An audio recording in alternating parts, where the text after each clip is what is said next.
Dale, final.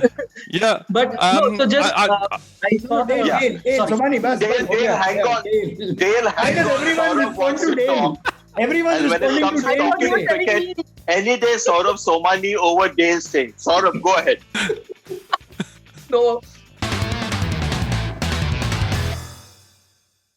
We're talking about the Sunrisers Hyderabad as we enter the last bit of the league phase of the IPL. And it's got nothing to do with their chances this tournament. It's about David Warner. Imagine that's the subject we've picked. David Warner and Sunrisers, a relationship and a marriage you thought would last forever.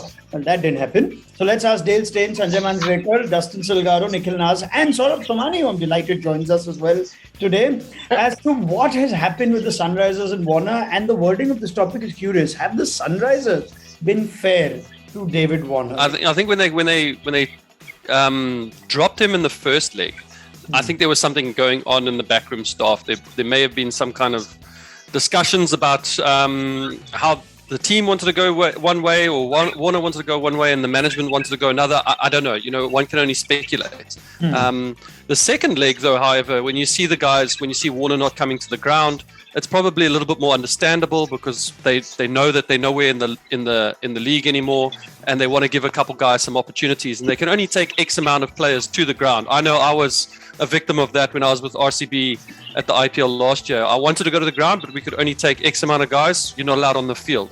So maybe they're trying to do that, but it is a tricky one. I think a lot will come out at the end of this IPL as to what was the catalyst to what caused Warner being dropped in the first place. We know IPL franchises, Sanjay. If they decide that they want one player and they want to keep him happier than everyone else, they want to keep him longer than everyone else, they can achieve that. So how has this just gone south with a relationship that's been so good in the past? Reason has to be non-cricketing because, Warner's numbers over the last few years have been just mind-boggling. I think he's arguably the best IPL batter that we've seen when you look at longevity of a player. And the failure patch hasn't been that long. Like there's somebody who's playing for Rajasthan Royals, not that long for Warner to get dropped on batting form. So it has to be a non-cricketing reason, and we have no idea what that is. And that's the other thing which I don't understand, why everything is so hush-hush. But there is something definitely going wrong there, and it's not just David Warner's batting.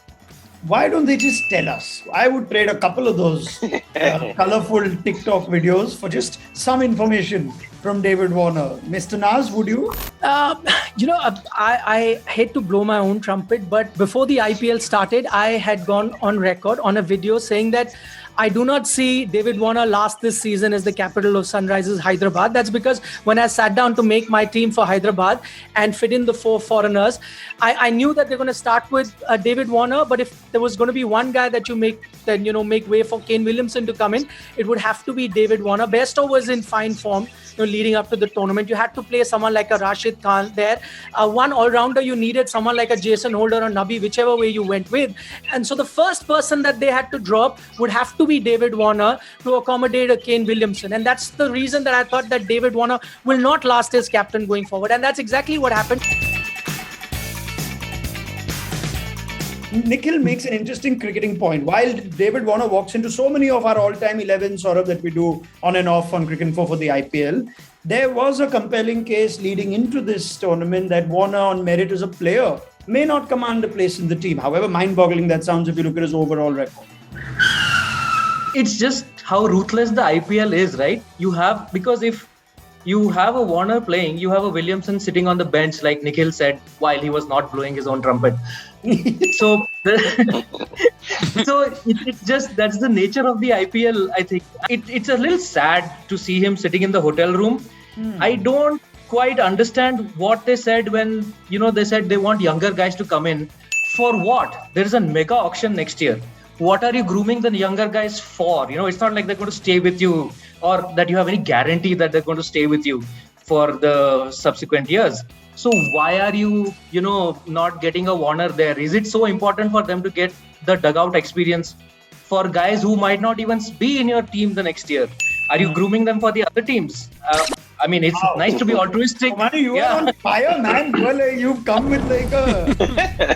we have to retain you now for our next run order. No matter what the intentions are next time. Yeah. And like replacement, you could kick me out and have him. No, run order is more ruthless than IPL. Hard-hitting comments, right? Yeah. Run order is more... Come as an overseas player, I have to... Excellent point. This whole not coming to the ground bit, that I find interesting on itself. Trevor Bayliss has spoken of it. He's said all the things you expect a coach to say to the press. So one is a professional, blah, blah, blah, blah. So last season, I remember we did a run order on who the best IPL captain is. And I think David Warner got the most votes. We all said David Warner seems like a captain who's in charge of the dressing room. Whereas in other places, it's the coach who's kind of in charge. Warner here looks like he's in charge. I'm extremely proud of the way that Nats. And Trevor Bayliss is a character who, at England, he's been at times compared to a Yucca plant, etc. He's not necessarily thought of as the strongest coach. So it's a little surprising now that he's the guy who's basically looks like he's got Warner out and he's taken control of the dressing room. Or is he? He was the captain. He was the captain. Like, why would you say to your captain, who, even if he's your ex-captain, he's still your captain for all those seasons? Why would you say to him, stay at the hotel, it's not a problem, you don't even have to come to the ground? I mean, if Warner's still going to be a part of this SRH team, then he should be going to the ground every single game. So there has to be some other issue as to why he's not going to the ground. Will Warner still be this high-in-demand player? Will the new franchises or will some of the existing franchises be hungry to get David Warner at any cost as a potential leader? And will he still be that sort of player in the IPL come 2022? RCB is going to be looking for a captain next season. So how about David Warner leading RCB? And I'm sure he's going to be in demand. Sanjay spoke about the strike rate, and I think I'm maybe reading too much into it. There has been a slight dip in the last 20 odd months in his strike rate, David Warner's. If you look at international as well as IPL, for someone who has a strike rate of 150, 140 to drop down to 124, 120 is a big difference. So I wonder whether that is something that teams are going to be looking at when they go out to pick their pair. I think he'll still be in high demand. Although he's been out of form for Australia and currently, and I was going to make a joke that he's changed sponsors a few times, so he doesn't have those monster bats that he once did, and that's why the strike rate may have come down. But I still think he's an IPL legend. He's still a great player, and you'd want him in your squad. Would you say that the treatment of Warner has been all right? It's been fair. Sunrisers clearly had some differences, and off Warner goes. Or do you think they could have done more as a franchise to hold on to him? Is that even a question that's fair to ask? I'm thinking, but it doesn't feel like a fair ending to Warner Sunrisers. That's a good way to put it. For him, it doesn't feel like it. See the kind of people involved there. When you look at the team management, you've got a Tom Moody there, you've got VVS Lakshman there, Bayliss and all these people. So I'm sure, these are people who are extremely amiable, understanding people.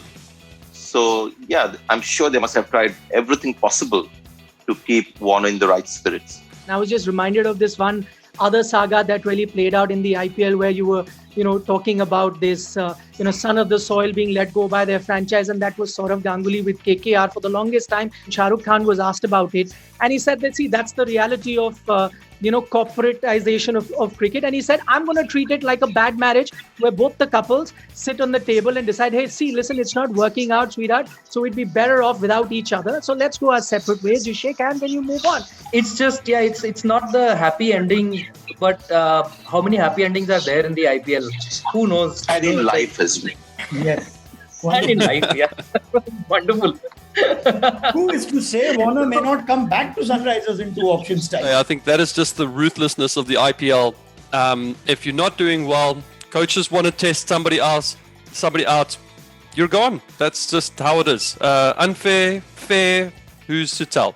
Next year, mega auction coming up. We will see Warner at next year's IPL. That's one thing I can guarantee you. Who he plays for, I don't know. Is he going to captain? I don't know. No more David Warner in orange. Let's see if we see more of him from the next IPL. Thank you very much, Dale Steyn, Sanjay Manjrekar, Dustin Silgaro, Nikhil Naz, and what a debut by Saurabh Somani. Outstanding.